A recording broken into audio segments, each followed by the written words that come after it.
Welcome back, and as we turn our attention to Edo State, over 100 people have been charged in various mobile courts in the course of what is called Operation Velvet, which is an exercise to check vehicle documents as well as driver's licenses across the 18 local governments.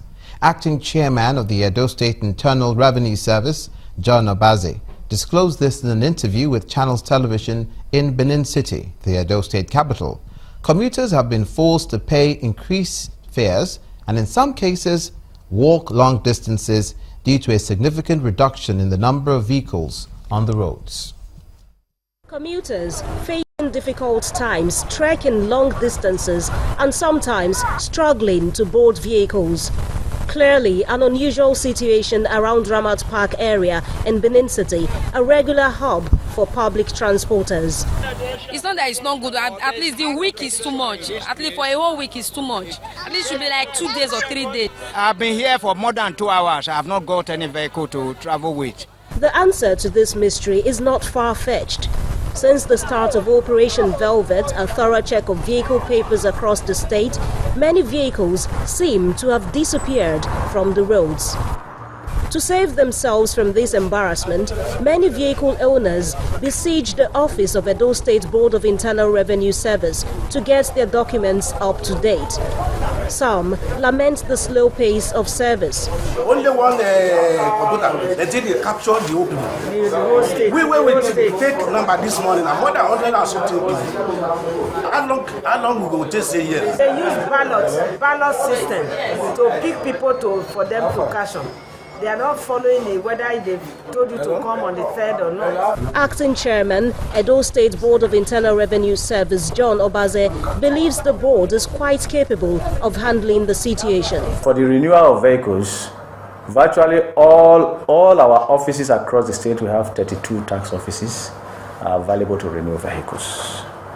For the issuance of plate numbers, we have close to 11 offices across the state issue us plate numbers. So I don't think we have challenges in terms of coping, meeting with the demands of the public. He also confirms the success rate of Operation Velvet just days into the exercise. Over 100 persons have been arraigned, some convicted and some discharged. For the 2 days we have been in the field. I want to point out, in all this, we have ensured that the process is cashless. With stakeholders ready to keep up these routine checks of vehicle papers, the only way out is for drivers to do the needful. And now to the north-central region of the country, Plateau State in particular. The Department of Petroleum Resources is trying to take stiff measures against illegal retail outlets in order to make fuel available for citizens. Operations manager of the Jos Field Office told Channels Television that the operation comes after several warnings to the illegal retailers to regularize their status with the department, but they failed to do so.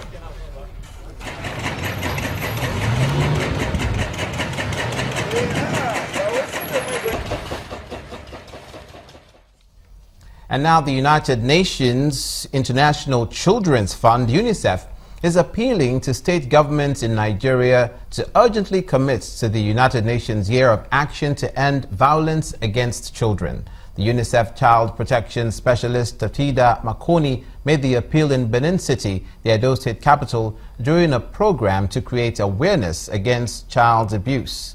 Other experts also fear that if Nigeria cannot address the rising cases of abuse against women and children, it may not realize its dreams of being amongst the top developed countries in the world. A 14-year-old abducted in Bayelsa State and converted to Islam in Kano.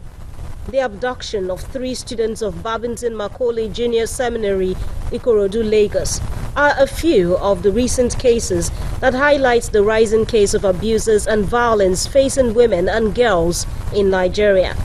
This is one of such sensitization and awareness workshops for the South-South Geopolitical Zone in collaboration with Clean Foundation in Benin City, the Edo State capital. So the passion of the IGP is to see a Nigeria that is free of gender-based violence. From the religious bodies, law enforcement agencies, civil society organizations, and the Federation of Women Lawyers represented on the occasion, the charge is for everyone to take positive action if the current situation must be corrected. The reduction of gender-based violence and sexual abuse of children in Nigeria is a task that belongs to all. The police also reiterates its vow to deal with anyone found culpable in S.A. Oruru's abduction, while also absolving itself of any blame in the role it played in the incident. The offender was not in Bayelsa as at the time it was reported, but with the efforts and then the prompt response of the police and also the actions of the Inspector General of Police, they were able to trace him down to his village before they got him arrested. When the safeguarding policy is being put in place and endorsed in all the stations in the country, and then we know that our children is safe in every police station, or our women are safe in every police station, and their personnel are trained in how to relate to children. They need to go through case management and child development, know that how the minds of a child works. It's not enough that you have women and children unit when you didn't train them on child development. For UNICEF, we work with our partners. We support the government efforts towards ending violence against children, and we are committed to continue providing technical and financial support. The expectation is that discussions like the one at this workshop will help to further enrich the fight against all forms of gender-based violence in the country in the nearest future. And that's it on News Across Nigeria, where we tell you what's happening now across the country, state by state, region by region. I'm Olumide Macaulay. Have a great weekend.